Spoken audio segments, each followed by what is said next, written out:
Hi knitting friends, Shaina Bilow here.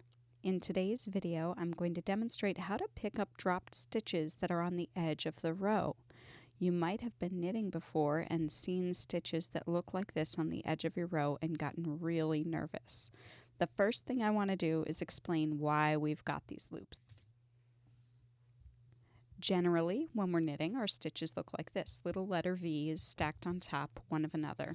Right? Little stitches, just like so. When we drop a stitch, we end up getting little ladders between those stitches. Those are the strands of yarn that drop when a stitch drops down. If we think about the edge of the work, right? If we think about those ladders and the edge of our work, every row we turn the work around.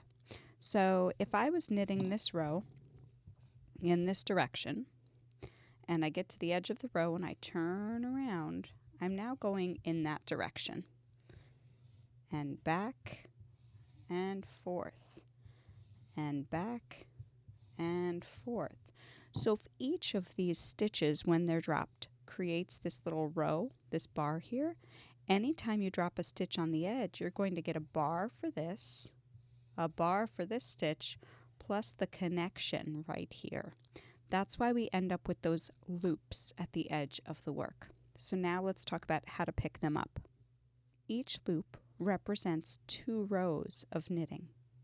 If I've got 12 rows on my needle, this right here is row 11, this is row 10, this strand is row 9, row 8, here's row 7, etc.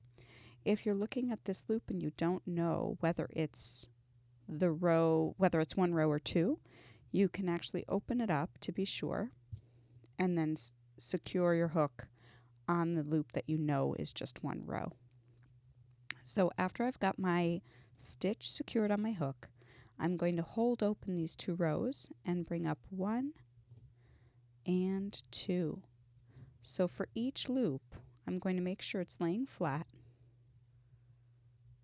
and I'm going to pick up 2 stitches within the 1 loop. 1 and then 2. Here we are.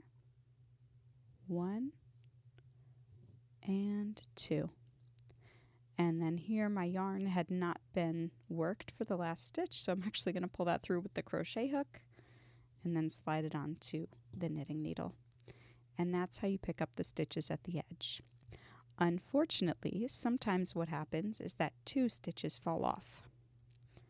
And when 2 stitches fall off, things can look even stranger, because you've got this extra long strand here.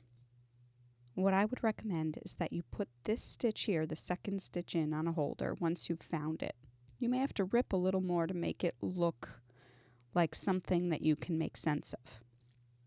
Once you've gotten that stitch on the holder, focus on your edge here. So I've got my edge stitch, and I'm going to pull up my 1 and 2. Whoop. It takes a little bit of finesse. And then I'm going to pick up this edge stitch here, 3 and 4. All right, and for now I'm just going to put that on my other needle. Then I'm going to focus back on this stitch here and pick this up like a regular stitch, because it is, with these bars. And in doing so, that'll help even out the edge stitch as well. And then you'll finish purling your row or doing whatever else you needed to do. I hope that was helpful. Happy knitting!